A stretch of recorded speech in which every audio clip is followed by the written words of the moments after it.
Assalamualaikum warahmatullahi wabarakatuh. Baik pemirsa, berjumpa lagi bersama saya dalam program yang selalu dinantikan, program yang selalu dirindukan.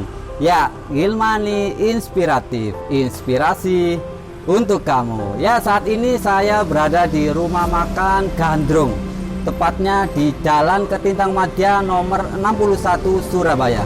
Nah, pada kesempatan kali ini saya akan mengajak pemirsa semua yang di rumah untuk menemui seseorang. Ya, beliau adalah alumni dari SD Islam Terpadu Gilmani Surabaya. Nah, kira-kira siapakah dia?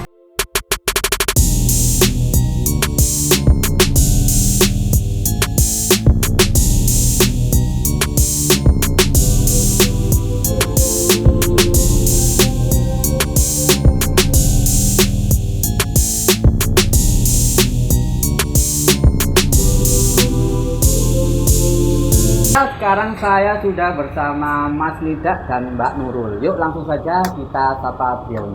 Ya, bagaimana kabarnya Mas Nida, Mbak Nurul? Alhamdulillah sehat. Masya Allah, sehat. Alhamdulillah, luar biasa.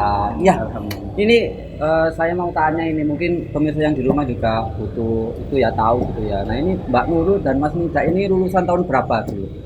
Kami lulusan tahun 2006. Iya, 2006, seangkatan. Oh, sama ya, satu Iya, kelas ya? seangkatan satu kelas. Ustaz. Masya Allah. Ini baru pertama ketemu atau sudah beberapa kali ketemu? Baru Baru pertama Baru Baru pertama tadi. ya? setelah dari lulus SD. Ah.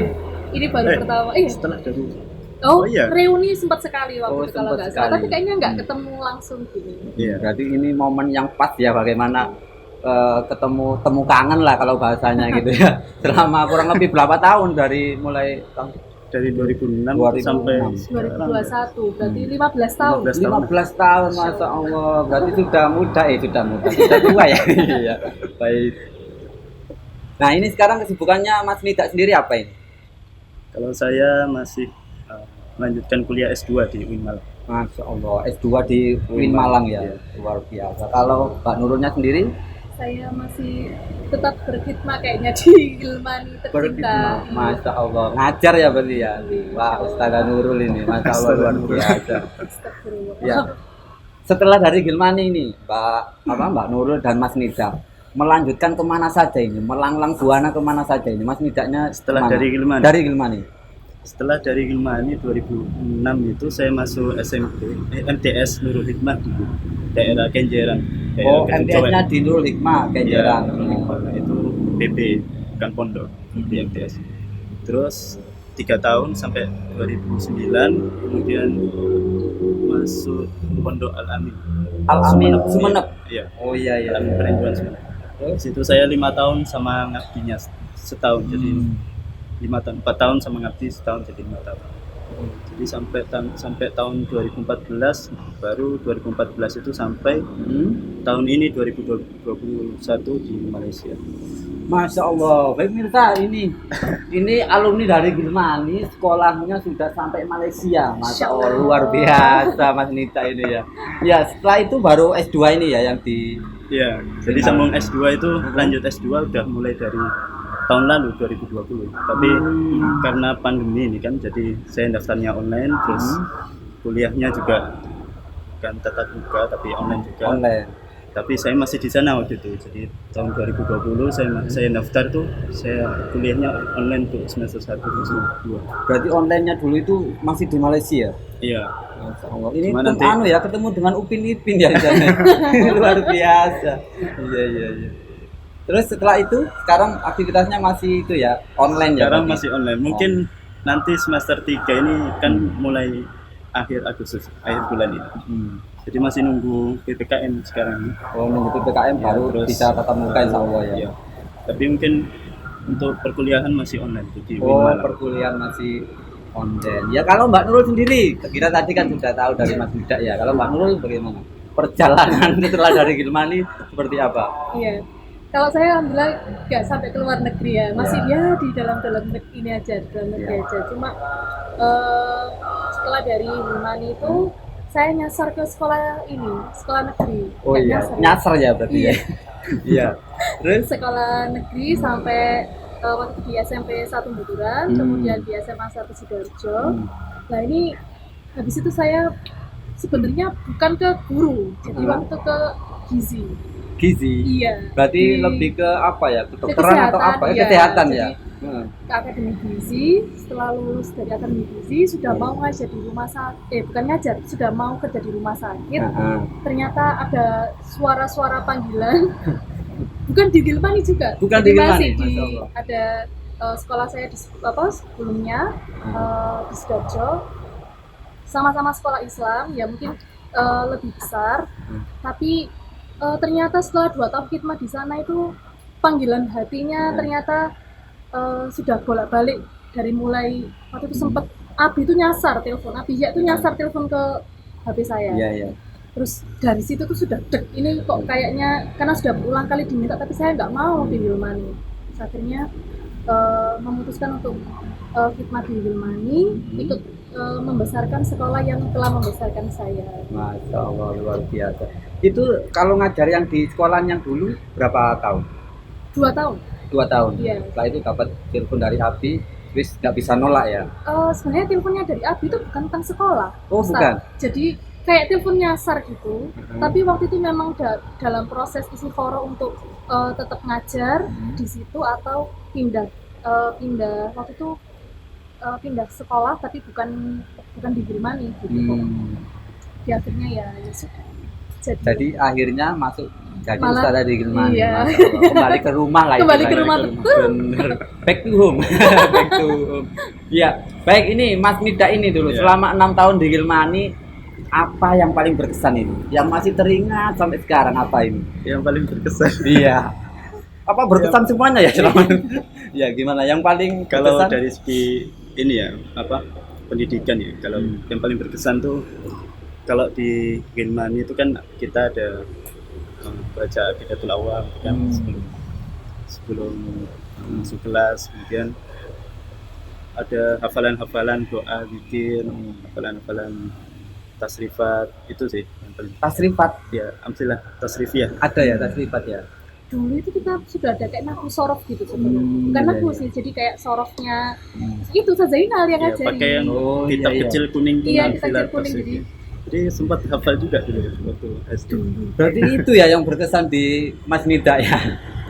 Terus itu dari pendidikan, terus ya dari teman-teman juga sampai sekarang tuh saya masih ingat teman-teman yang terutama yang laki-laki itu kan. Saya ingat dulu itu kami ada 8 orang, terus 8 orang. ya sering jamaah gitu, kalau kemana-mana mesti jamaah, mesti kalau satu orang nih ada mainan atau ada apa yang perlu kita ikut sekali gitu. Sampai ada seorang ustadz itu bilang, saya kagum sama kalian tuh suka berjamaah, tapi kadang-kadang berjamaah ke hal yang buruk gitu ya. Berjamaah nggak hanya yang positif ya, Iya. ke yang negatif juga bareng-bareng gitu ya. Betul, itu waktu itu pernah kita Pak Ustadz. Jadi kita dulu di Keputan Kejamun itu ada lantai 2-nya belum jadi. Saking kompaknya kita ya, jadi berjamaahlah ke tempat yang belum jadi itu, memecahkan lampu yang belum terpasang, memporak-pondandakan tempat yang belum jadi. Memang jadi akhirnya insya Allah itu Berarti kompak. itu kesan yang tak terlupakan gitu ya. Karena cuma memecahkannya. ber-16 guys, bareng-bareng kemana bareng-bareng. Kalau dari Mbak Nurul sendiri yang berkesan apa ini? Yo. Banyak sebenarnya saudaraku, tapi ini ya Ustadz yang paling berkesan mungkin dari ustadz-ustadzahnya. Wah, Masya Allah, Ustaz-Ustazannya. Ya, kalau Mbak Nurul sendiri gimana? Yang paling berkesan di SDIT Gilmani itu apanya? Banyak sebenarnya yang berkesan Ustadz, tapi mungkin yang paling itu adalah ustadz-ustadzahnya yang sampai Masya sekarang Allah. Insya Allah bisa bertemu juga secara langsung, apa istilahnya jadi Keluarga. Iya, jadi keluarga. Iya. Jadi teman ya sekarang Iya. ya. Sekarang jadi teman. Iya, jadi teman, betul.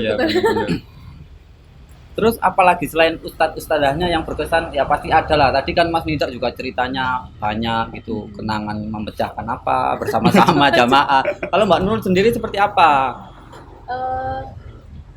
Apa yang telah saya dapat di Gilmani itu, terutama untuk kegiatan ibadah, kemudian banyak hal ya, itu ternyata sampai saya waktu itu walaupun nyasar ke sekolah negeri ya biasanya, sekolah negeri itu ternyata sampai kuliah pun itu masih apa ya, teraplikasikan apa yang dulu didapat di Wilmani. Jadi ilmunya tuh masya Allah, apa ustadz itu ini bahasanya jadi kayak ilmu barokah gitu ya, Iya, jadi insya Allah sampai akhirnya mungkin Allah waktu itu wis balik gitu mungkin ya, comeback boom tadi itu betul. Jadi Kembalilah ke jalan yang benar gitu ya kalau bahasa jadi ibunya ya.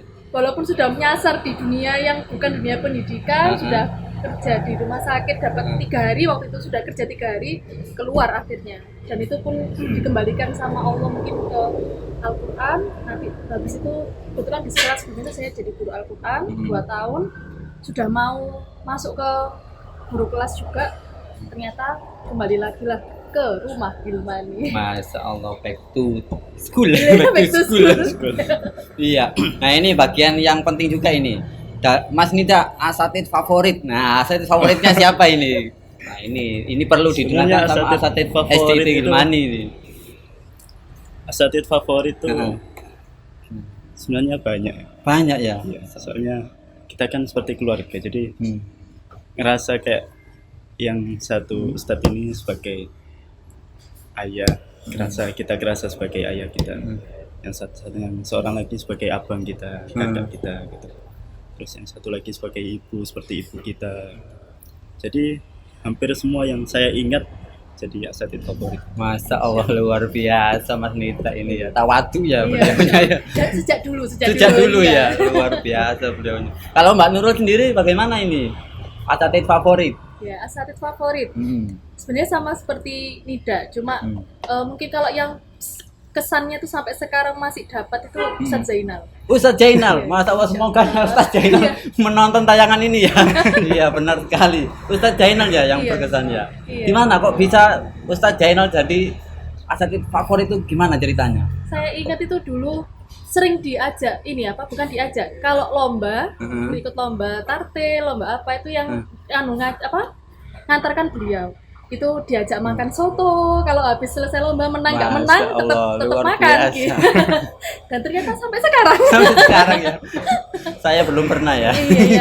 Iya, luar biasa. Terus ternyata begitu sudah besar gini juga apa-apa saya curhatnya juga ke beliau, jadi memang berasanya seperti bapak sih. Iya benar. Di samping kalau sekarang kan sudah menjadi teman, tapi juga sebagai ayah gitu ya, pendidik sebagai kita. mbah sebenarnya sudah. Sebagai mbah ya. Sebagai mbahnya anak saya. Iya benar. Nah ini barangkali di rumah ustadz yang tadi yang favorit itu barangkali mendengarkan. Nah mau ada pesan apa yang ingin diucapkan ke ustadz SDIT Wilmani? Monggo dari Mas. Wah, sebenarnya kalau pesan, sepatutnya kami yang perlu pesan dari ustadz-ustadz kita.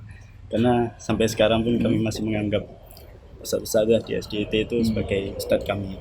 Apalagi saya yang jarang ketemu istilahnya. Kalau dibanding sama Nurul, saya udah hampir berapa tahun nggak ke SDIT. Cuma seringnya mungkin waktu hari raya, waktu ada acara Istiqlal gitu kan, atau kalau ada tausiah api Ramadan gitu. Tapi yang kami harapkan dari ustadz-ustadz di SDIT ini mungkin semoga diberikan keikhlasan, diberikan kesabaran untuk mendidik anak-anak. Karena berkat beliau juga kami boleh jadi sampai seperti ini. Ini jadi terharu ya saya. Iya luar biasa. Kalau Mbak Nurul sendiri, barangkali ada pesan yang mau disampaikan ke Ustadz Zainal yang favorit tadi itu, bagaimana Mbak Nurul? Sebenarnya bukan hanya untuk Ustadz Zainal, jadi saya ingat pesannya Ustadz Arif, Ustadz Arif Mutasim. Beliau dulu berpesan saat kita mau lulus, dan sampai sekarang masih saya sampaikan juga ke anak-anak. Jadi tidak ada yang namanya mantan guru, tidak ada yang namanya mantan murid. Jadi sampai kapanpun kita mazilta toliban, sampai kapanpun masih kita jadi santri.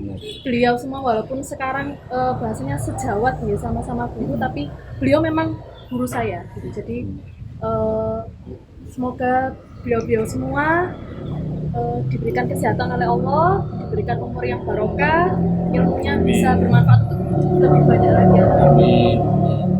Luar biasa. Jadi pesannya adalah tidak ada yang namanya mantan guru. Jadi kalau ketemu sama gurunya siapapun nggak boleh bilang itu dulu guruku, nggak boleh gitu. Boleh, karena sampai kapanpun tetap jadi guru kita ya. Mazil tato, biban, masa luar biasa. Ini khusus Mbak Nurul nih. Mbak Nurul ini adalah salah satu guru berprestasi di SDIT Gilmani Surabaya. Nah, ini tadi sebenarnya sudah dijelaskan, tetapi ini saya tanyakan kembali. Nah, mengapa memilih Gilmani? Gilmani itu seperti rumah buat saya pribadi. Jadi rasanya waktu khidmat di sekolah sebelumnya, walaupun sama-sama sekolah Islam, bahkan mungkin lebih besar, itu rasanya berbeda khidmat di Gilmani dengan khidmat di sekolah lain. Berasanya kalau khidmat di Gilmani itu membesarkan rumah sendiri. Jadi apapun yang terjadi, apapun halangannya, walaupun menangis malam hari capek, Menangis gitu ya. walaupun cobaannya masya Allah, tapi entah kenapa selalu ada lagi semangatnya gitu. Apalagi melihat ustadz-ustadz kayak Ustadz Zainal, Ustadz Winasis, Ustadz Listia, Ustadz Baidowi yang mengajar kita waktu SD sampai sekarang juga dua-duanya masih bertahan, itu akhirnya jadi kayak pemacu semangat. Masa rek umurnya ini kalah jauh tapi semangatnya kok malah tambah lebih jauh. Itu yang membuat jadi kayak saya pembakar semangat. Jadi motivasi juga ya. Nah, ini Mas Nidak tadi kan saya sudah mendengar nih yang Mas Nidak ke kuliah di Malaysia. Nah, ini mungkin diceritakan. Ya, ini buat inspirasi juga buat pemirsa yang di rumah. Nah, perjalanan sebelum ke Malaysia itu seperti apa kok bisa nyampe sana? Kan pasti ada lika-liku kan. Nah, itu mungkin bisa sedikit diceritakan, Mas Nidak. Iya, jadi saya ke Malaysia itu kan karena sekolah yang di sana itu pengasasnya, pendirinya itu kenal sama kiai yang di Al-Amin. Jadi waktu saya di Pondok Al-Amin itu ada mudir ma'had tahfidz di situ. Itu temannya pendiri sekolah di Malaysia itu. Jadi waktu itu kebetulan pendiri itu yang namanya Cikgu Najib di Malaysia itu minta guru tahfidz di Malaysia, minta guru tahfidz dari Indonesia untuk ngajar di Malaysia. Terus ceritanya waktu itu menghubungi Kiai Abdullah, kiai saya yang di Al-Amin itu. Terus baru Kiai Abdullah milih saya sama satu orang temannya. Jadi saya sama teman saya, 2 orang tuh yang dari Al-Amin ke Malaysia. Cuma dari situ sebenarnya saya ini ya kerasa kayak takdir gitu atau kebetulan atau gimana saya nggak tahu. Soalnya waktu itu ngajaknya itu kayak gini ceritanya. Jadi waktu sholat subuh jamaah di masjid di Al-Amin itu kan, terus kebetulan kiai saya itu sholatnya di belakang saya. Di waktu jamaah itu kan kiai saya itu sholatnya di belakang saya. Setelah sholat waktu zikir kiai saya itu manggil kayak didulit terus dipanggil suruh ke belakang. Jadi akhirnya saya ke belakang sama kiai saya itu. Terus kiai tanya, nanti setelah waktu itu udah pengabdian. Jadi saya kan 5 tahun di sana, 4 tahun belajar, terus 1 tahun wajib khidmat. Jadi di sana itu ada program wajib khidmat 1 tahun terakhir. Jadi waktu wajib khidmat udah mau selesai, beberapa bulan lagi udah selesai. Terus kiai saya itu manggil terus diajak bicara, ditanyakan, beliau nanya ke saya rencana mau kemana gitu. Kebetulan waktu itu juga lagi anak-anak ini kan nyari kuliah gitu. Teman-teman tuh lagi gencar-gencarnya nyari universitas mana, terus daftar ke sini, daftar ke situ. Waktu itu juga kebetulan ada pendaftaran ke Mesir, ke Maroko sama ke Sudan. Terus akhirnya beliau tanya gitu. Waktu itu saya udah daftar ke Mesir. Saya udah daftar ke Mesir, tapi belum berangkat ke sana. Terus saya jawab seperti itu. Terus ditawari sama kiai saya itu, gimana kalau kamu saya utus ke Malaysia sama teman saya namanya Rohman. Jadi akhirnya saya bingung waktu itu kan. Ini galau ya waktu itu. Iya, soalnya Mesir dengan Malaysia. Iya. Soalnya kan apa istilahnya dari kiai kan, kiai yang nyuruh gitu. Iya. Jadi akhirnya saya hubungi ayah saya tanya gimana. Terus waktu itu kebetulan mendekati waktu tanggal tes ke Mesir itu. Jadi tesnya waktu itu di UIN Malang. Saya sama teman-teman ke UIN Malang tes dulu. Terus setelah dapat tugas dari dia itu, saya jadi ngerasa kayak kurang yakin di Mesir. Terus setelah tes, nah ternyata lulus. Jadi waktu tes di Mesir itu Lulus. sama teman-teman berapa orang ya? Sekitar 15-an orang. Itu lulus semua yang di Mesir itu. Ada yang daftar ke Maroko, ada yang daftar ke Sudan, beberapa lulus, beberapa enggak lulus. Cuma yang di Mesir waktu itu kebetulan lulus semua. Akhirnya tambah bingung soalnya kan kalau ke Mesir enak soalnya temennya banyak gitu kalau jadi ke sana gitu kan. Terus ternyata waktu itu kalau lulus tes pertama itu belum gratis, belum ada beasiswa. Jadi dari berapa ya, tahun itu sekitar 5.000-an kalau nggak salah yang daftar ke Mesir. Itu yang keterima cuma yang lulus waktu itu sekitar 600 Dari 5.000 sampai dari 5.000. Nah, yang beasiswa rencananya diambil 100 beasiswa dari Departemen Agama. Akhirnya ternyata ada tes kedua ke Mesir. Nah, terus karena belum pasti ini beasiswa, belum pasti beasiswa apa enggak. Akhirnya saya memutuskan ya udah ikut kiai dulu.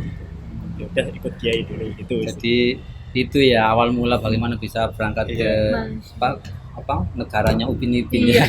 Saya tadi kok mendengarnya Cigu jadi ke arahnya ke sana Cigu gitu ya. Ya luar biasa ini, sangat memotivasi sekali ya untuk pemirsa yang di rumah, untuk anak-anak juga bahwa meskipun kita di SD gimana ya bisa kemana-mana gitu loh ya.